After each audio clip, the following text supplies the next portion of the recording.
संपदा the resource channel में आपका हार्दिक स्वागत है।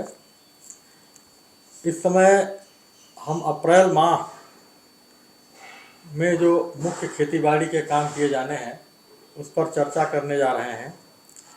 अप्रैल माह इस साल का फरवरी में कुछ टेम्परेचर ज़्यादा हुआ था, उसके बाद मार्च में पश्चिमी विक्षोभ के कारण कुछ स्थितियाँ ऐसी हुई कि इरेटिक बारिश, कहीं कहीं ओले भी पड़े, तो फसलें जो हैं पकने की स्थिति में आई। लेकिन टेम्परेचर जो है काफ़ी डाउन हो गया था। ये रबी की फसलों के लिए मुफीद रहा। लेकिन इसके बाद जब ओले और उपल वृष्टि और अन्य प्राकृतिक हवा तेज़ बहने लगी, जिसके कारण जो है काफ़ी फसलों पर इसका बुरा भी असर दिखाई दे रहा था।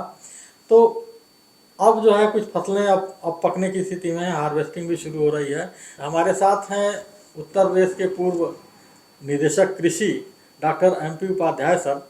सर, हम आपसे जानना चाहेंगे कि अप्रैल माह में जो हमारी फसलें इस समय फील्ड में हैं और उनकी कुछ की हार्वेस्टिंग भी हो रही है, तो किसानों के लिए क्या महत्वपूर्ण कार्य हैं?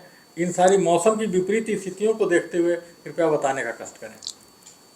देखिए, मौसम में बड़ी अनिश्चितता रही है सर। यद्यपि जो मौसम विभाग है उसने समय समय पर किसानों को बहुत उपयोगी जानकारी दी कि कब मौसम किस तरह का करवट लेने वाला है। जी। लेकिन मौसम से लड़ पाना पूरी तरह से किसान के बस की बात नहीं है। जी। और फसलों को कहीं गिर जाने से, तो कहीं ओला पड़ने से, तो कहीं तेज़ हवा की वजह से जो नुकसान हुआ है। और अब तो खैर चलिए ये है कि अब फसलें कटान की तरफ आ रही हैं, कटाई शुरू हो रही है। और जो लेट है उसमें थोड़ा सा समय ज़रूर होगा, लेकिन अब करीब करीब कटाई प्रारंभ हो रही है।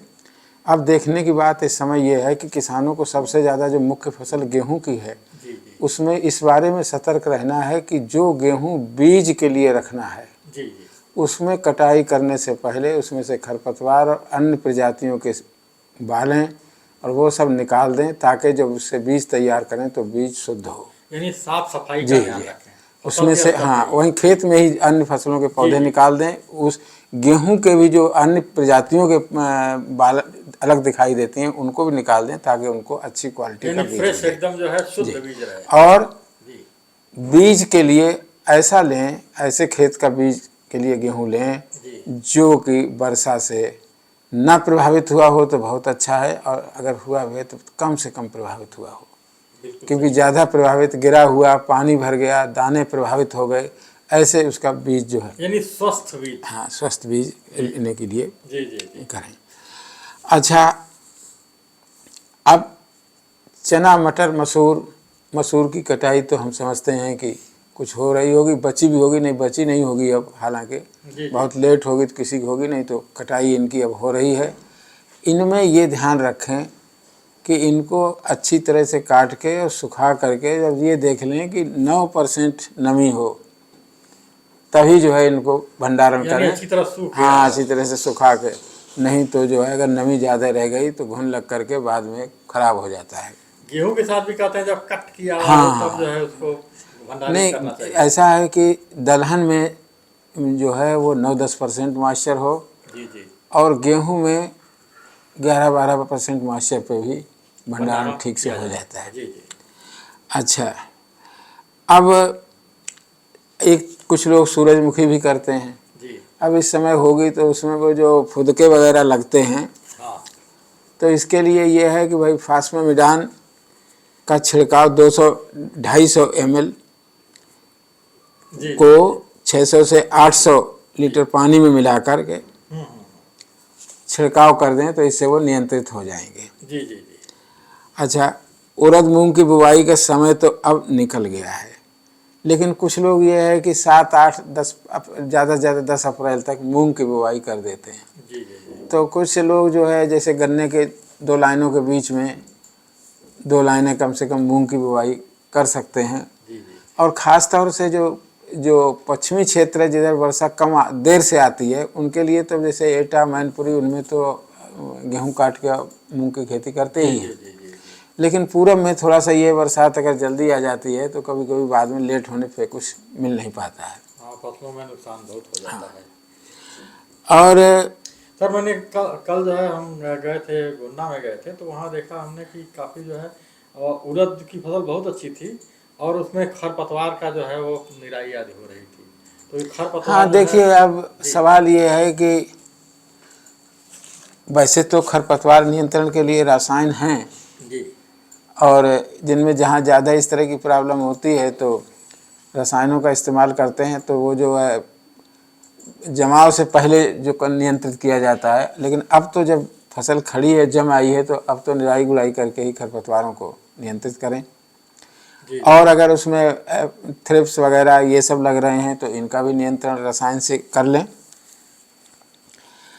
और जो बसंतकालीन गन्ना है इसके बीच में देख लें, अगर अब उड़द का टाइम तो बिल्कुल नहीं है, हाँ, लेकिन मूंग अगर 10 अप्रैल तक कर दें तो कुछ संभावना रहती है कि इससे कुछ पैदावार यानी मिल गेहूं जाएगी। की जो हार्वेस्टिंग हो रही है, अगर आपके पास आप चाहें तो मूंग की बुआई आप कर सकते हैं। हाँ हाँ, लेकिन 10 अप्रैल के फिर बाद बिल्कुल नहीं।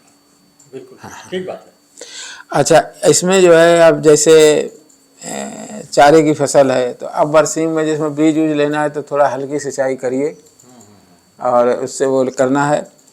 अच्छा, सब्जियों में ये है कि सब्जियों की जो आगे इस समय लगानी है, आगे चल के कुछ तो लगी हुई हैं, आपका टमाटर लगा है, वो सब लगा है, और जितने भी जो ये आपके खीरा है, आपका करेला है, लौकी है, तुरई है, ये आपके लगे हैं। लेकिन कुछ फसलें जो आपको आगे भी तो टमाटर और वो सब बैगन और सब लगाने हैं, तो इनको ये है कि जो आप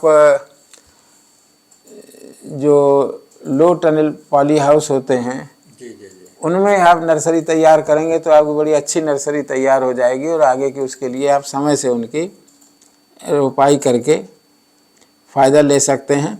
अब जो बैगन लगा है उसमें तना छेदक अगर लगा है तो उसमें नीम ऑयल का अगर छिड़काव कर देंगे 10-10 दिन के अंतराल पे तो उससे जो है इससे कंट्रोल हो जाएगा। बायोलॉजिकल कंट्रोल भी सर जो उसमें कार्ड आदि ट्राइको कार्ड और वो सब चीज़ें हाँ हाँ, वो भी है, वो कार्ड लगा देते हैं तो उससे भी नियंत्रित हो जाते हैं।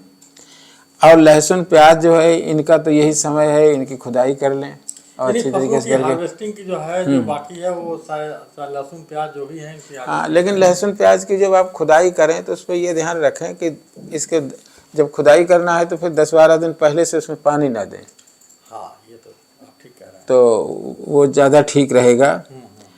और अब यहाँ कुछ लोग हो सकता है बनारस इस साइड में सूरन और अदरक और इनकी भी हल्दी इनकी भी बुआई करते हैं, तो इस माह के दूसरे पखवाड़े में वो जरूर कर लें। तो सर ऐसा है कि गेहूं की हार्वेस्टिंग, जो चना मटर मसूर है, अगर इनकी हार्वेस्टिंग तो चना मटर आपकी हो गई होगी, सरसों की भी हो ही गई है, तो मेन यह है कि उनका जो है गेहूं की हार्वेस्टिंग कर लें और उनका भंडारण जो है उसको अच्छी तरह सुखा करके और हाँ, वो कर लें। और जो वर्षा से प्रभावित गेहूं है, शासन ने ये निर्णय कर लिया है कि वो जो वर्षा से प्रभावित गेहूं है उसको भी क्रय केंद्र पर सरकार खरीद करेगी और क्रय केंद्र चालू हो गए हैं। जी जी जी। तो उसको जो है आप क्रय केंद्र पर दे दें, और अगर आपके पास ऐसा अच्छा वाला नहीं बचा है तो बीज के लिए व्यवस्था आप अलग से कर लें। बिल्कुल ठीक। लेकिन खराब जो है वर्षा प्रभावित वाले को बीज के रूप में इस्तेमाल ना करें, जिससे आपको अगली फसल के लिए कोई खतरा हो। ठीक है। तो और रबी में जो सब्जियां आपने बोई थी जैसे आलू प्याज आदि, तो आलू तो खैर हो गया है, प्याज और लहसुन आदि, हाँ, तो उसकी जो है खुदाई का समय है यही करके उसको जो है सुरक्षित। हाँ, उसमें यह है कि 10-12 दिन पहले सिंचाई मत करिए, इसके बाद तब जो है उसकी खुदाई करिए। बिल्कुल। तो सर ये जो है दर्शकों आपने देखा कि जो सर ने बताया है कि जो हमारी फसलें हार्वेस्टिंग है उनका समय से कर लिया जाए और उनको अच्छी तरह भंडारित कर लिया जाए, जिससे कि आपको अच्छी उसकी कीमत मिल सके, उसे बाजार ले जाएं और अच्छी उसकी कीमत आपको प्राप्त हो। सर आपका बहुत बहुत धन्यवाद। और देख इस तरह के जो अप्रैल माह के जो कार्य हैं हम उस पर आपसे चर्चा कर रहे हैं। हम आपको ऐसी ही जानकारियाँ इस चैनल के माध्यम से उपलब्ध कराते रहेंगे। आप हमें इस चैनल को लाइक, सब्सक्राइब और शेयर करें और ज़्यादा से ज़्यादा जानकारी लोगों को प्राप्त हो सके। आप हमें कमेंट्स भी दें ताकि इस चैनल को हम किस तरह और लाभकारी बना सकते हैं। आपके कमेंट से हमें बहुत उत्साह मिलता है, तो निश्चित तौर पर आप हमें कमेंट दें। अगर हमारी कमी है तो हम उसमें सुधार भी करेंगे और चाहेंगे कि आपको अधिक से अधिक जानकारी दी जा सके। आप सर आपका बहुत बहुत धन्यवाद और दर्शकों का भी बहुत बहुत धन्यवाद।